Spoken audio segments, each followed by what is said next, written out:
Hey there guys, this is Sam And Justin. at the Survival Review, and last time we talked about the movie Hellraiser. Today we're going to be talking about Hellraiser II, Hellbound. Which is a movie that I went into it just expecting like a fun little sequel to the original Hellraiser, and was really surprised with what I got. Yeah. It's not a perfect film, it's not a great film, it's not one of the best sequels ever made, but I think it's one of the best examples of what a sequel should do. Yes, this is a movie that, unlike a lot of horror movie sequels, is actually really connected to the first movie. Mm-hmm. It follows the girl Kirsty, and her story continues off, and it doesn't feel forced. It feels like a legit continuation of the first movie and not a retread, which is what most of these horror sequels always go down the road of. But this is not a retread of the first one at all. It's totally its own like unique movie. Yeah. But still feels in line and feels like a part of that first movie. Yeah. And that's one of the things I really like about it. It's one of the best examples of a sequel. Exactly. And it also manages, while being different from the first one, which was unique in its own way, Mm-hmm. to not be the stereotypical horror film. Mm-hmm. It doesn't end up being a slasher movie like some of the later Hellraiser movies. Yeah, exactly. So the plot of this one, you follow Kirsty right after the first movie. She's now in a mental hospital. Yeah. And the hospital she's in is like a seemingly normal hospital until you get to the bottom floor where all of these just crazy people are, and that's where she's being held. Of course. Yeah, because the doctor who is there that's helping her happens to be interested in all this stuff with the puzzle box and the Cenobites. So that's why he's keeping her down there. He wants to find out how to be able to explore that world and everything.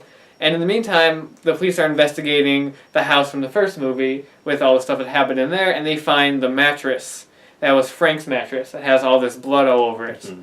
And of course the doctor, being the crazy doctor that he is, he wants it for himself, and he lets one of his patients in his room who is just... He keeps thinking there's like maggots on him and stuff. So the doctor gives him a razor to get rid of the maggots, and the dude just starts cutting himself up in the most over-the-top, like, bloody way ever while on that mattress.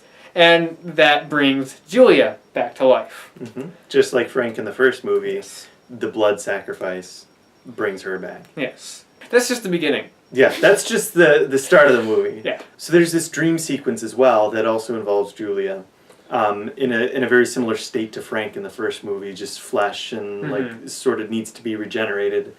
And there's writing on the wall, and it says "Help me, I'm in hell" or something like that. That's one of the coolest images in horror movies. I love that image. This movie has some of the best imagery in a horror film. Same with the first one as well. Yeah. And then there's another patient in the hospital, this young girl who is mute. She doesn't talk because she's been through some traumatic stuff, and she likes puzzles. So the doctor gives her the puzzle box, and she opens it up, unleashing the Cenobites, and basically sending all the main characters into the world of the Cenobites, basically into hell. Yep. And that's where this movie just expands upon the first film. The first one always talks about that, and it was kind of like, you know, you hints at it, that there's like a larger world in like this box. Yeah. But this movie literally goes into it. Exactly. So like in the first, the only hell experiences you get in the first movie are when she's in that hallway with the fish thing. Yeah. And like...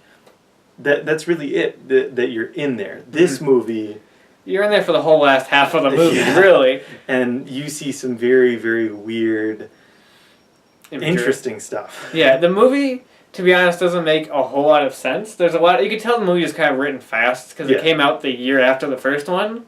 And there's something that doesn't make any sense. Like, some character motivation I didn't completely understand. Exactly, like, what was the doctor really trying to get at? Like, at the end of the movie, he kind of takes over in, like, the third act. So maybe that's what his plan was. So some of that stuff doesn't make a whole lot of sense. And there's a lot of just like random, just like crazy stuff that just kind of thrown in there to be crazy and weird. Yeah. But it's just fine. Like, I love crazy weird stuff, but give a reason for it. You know? But the thing is though, the movie's so well executed that like it makes up for it. Without a doubt. Yeah. The movie, it's just fun. Exactly. It's a lot more graphic and violent than the first one. Mm-hmm. But it's probably one of the most like graphic like horror movies out there. Yeah. Definitely, just with Julia coming back as just like muscle and everything, and she's like fully naked in there instead of just like with the shirt on. Just a lot of just violent imagery in the movie. And one of the things we haven't mentioned yet in this movie is Pinhead and the Cenobites. Yeah. Again, like the first one, they really don't do much. No, they're really not the centerpiece of the movie. They're not. Though they do get more to do. Yeah, they definitely do get more to do than in the first movie. They actually explore Pinhead's backstory a little bit, which is really interesting. The like opening sequence. You see Pinhead in his human state as this general, basically, and he opens the box, and you see him, like, his face get cut up, you see the pins get put into his head. Like, that's the opening of the movie, and that scene is awesome. It was really super cool. And then after that, they don't appear for almost an hour in. 52 minutes to be exact. Is the next time they appear in the movie. Just like the first movie. Exactly. But it's not a bad thing, again. Yeah. It's just, they focus more on the characters. Yeah. And you know how much they don't focus on them? The Cenobites get taken out before, like, the actual climax of the movie. Because the doctor guy gets basically turned into a Cenobite. Yep. Which is another really brutal scene when you can see, like, the, like, wire and just kind of goes on his face. Like, that stuff is just brutal. It's crazy. And then he approaches the Cenobites, and he's gonna be like a big epic duel, and then he just kills them all. Yep. That's it. Even Pinhead. He just kills Pinhead, and then the movie proceeds. Because he's the new epic villain, and he really is like this. Just he becomes this huge monster. Yeah. And that kind of leads into the effects. Yes. The effects in this movie are really good. Yeah, they're a big step up from the first one. You can tell they had a lot more money for this movie because everything is bigger and just like grand. Yeah. The scale of this movie's big. Even the music is bigger. Yeah, that's true. Like the music is like grand. Like every time there's like an entrance, there's like epic music that plays.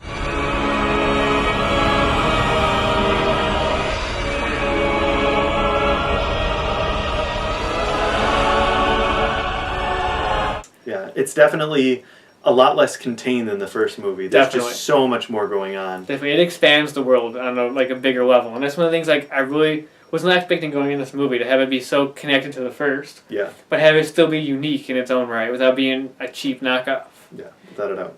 Which is one of the things like I really enjoy about the film. Again, Kirsty gets a lot more to do. She's actually like really the main character in this one. She was kind of a secondary character in the first one to like Julia and Frank. This one she is like the main character. Yeah. And again, Kirsty has a boyfriend character who's kind of just there, there's no real point. He's just there to get her out of the hospital because he's a doctor. Julia comes back, which is great. I thought she was really good. I like the doctor. The doctor is weird. Yeah, but it definitely was, like you said, kind of felt rushed. But it's so entertaining. Yeah. Like, it just makes up for it. It's just a really great movie to watch. Again, really screwed up. Not for the squeamish. No, not at all. I wouldn't say that about either of the first two Hellraisers. But out of 10... Out of 10, I would give this movie a 7 out of 10. It's really, really entertaining, but there's not enough for me to put it as like a masterpiece level movie. It's not a masterpiece, but I'm going to go 8 out of 10. Okay. Just because, again, I really enjoy it. And like both Hellraiser movies are the kind of movies that I don't watch that often. Whenever I do, I'm like, why don't I watch these movies that often? Because they're so entertaining. And as far as this movie goes, when I watched the first Hellraiser, I want to watch the second one with it. Yes, they go together perfectly. It really just feels like a second part of a story. Which is one of the things that is so unique about it, and one of the things I really like about it compared to most horror movies. Yeah. Where the sequels always feel like... It's just tacked on. Yeah, like a rehash of the first. Or just like, you could tell there wasn't really a plan for the sequel. Even though this one there probably wasn't a plan for it, they make it seem like there was. Yeah.